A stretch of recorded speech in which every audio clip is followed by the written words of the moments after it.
Galileaan ku jal ka praputa tapuai giang kraba một chu tor cát xa lại lư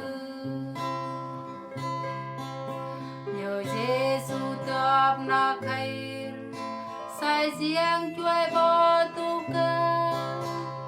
Giêsu yuat ta dương cọp xưa cũ gial ta nghịch ngờ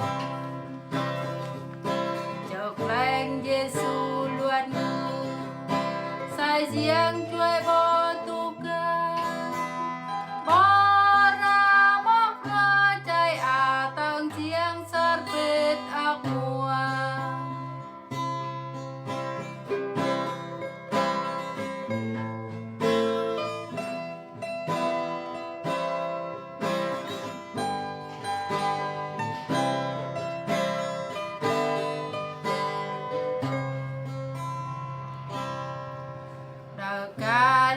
Galileaan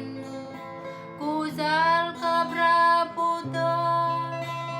tapuai giang kraba một chu tor cát xa lại lư nhờ Giêsu tập na khay sai giang chuai bo tu ca Giêsu yuat ta dương cọp xưa cũ gial ta nghịch ngờ chợt lành Giêsu luat ngư sai giang chuai